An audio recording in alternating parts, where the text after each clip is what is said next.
കേരളത്തിൽ നിന്നും തമിഴ്നാട്ടിലേക്ക് കടത്താൻ ശ്രമിച്ച പാൻ മസാലയും ലോട്ടറിയും അതിർത്തിയിൽ തമിഴ്നാട് പോലീസിന്റെ സ്പെഷ്യൽ ഡ്രൈവ് ടീം പിടികൂടി.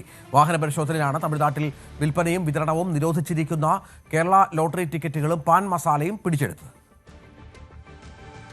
ലഹരി ഉൽപ്പന്നവും ലോട്ടറിയും ബസ്സിൽ കടത്തിക്കൊണ്ടുവന്ന 80 വയസ്സ് പ്രായമുള്ള തമിഴ്നാട് തെങ്കാശി സ്വദേശി പരമശിവമാണ് തെങ്കാശി ഡെൽറ്റ ടീമിന്റെ പിടിയിലായിരിക്കുന്നത്.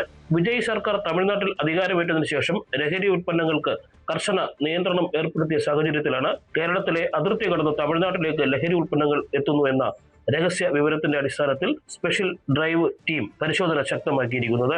പുളിയറ എസ് വളവിന് സമീപമാണ് തമിഴ്നാട് പോലീസിന്റെ സ്പെഷ്യൽ ടീം വാഹന പരിശോധന ശക്തമാക്കിയിരിക്കുന്നത്. കേരളത്തിൽ നിന്നും അതിർത്തി കടന്നെത്തുന്ന KSRTC ബസ്സുകളിലാണ് പരിശോധന നടക്കുന്നത്.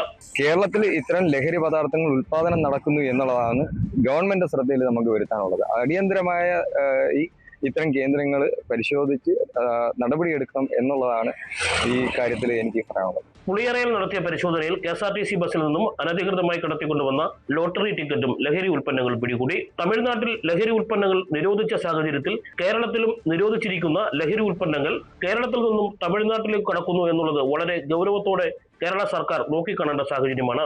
വരും ദിവസങ്ങളിലും വാഹന പരിശോധന ശക്തമാക്കാനാണ് തമിഴ്നാട് പോലീസിന്റെ തീരുമാനം. വർഷങ്ങൾക്ക് മുമ്പേ കേരളത്തിൽ ലഹരി ഉൽപ്പന്നങ്ങൾക്ക് വലിയ നിരോധനമാണ് നടത്തിയത്.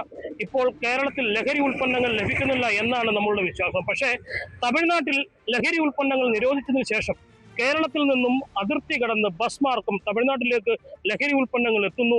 അത് Tamil Nadu police Aryankavu check post കഴിഞ്ഞ് പുളിയറയ്ക്ക് സമീപം പിടികൂടുന്നു എന്നുള്ള ഒരു വലിയ സത്യം നാം മനസ്സിലാക്കണം.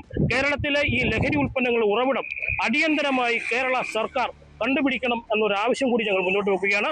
മനോജ് അപ്പുക്കുട്ടൻ, ന്യൂസ് 18, പുനലൂർ.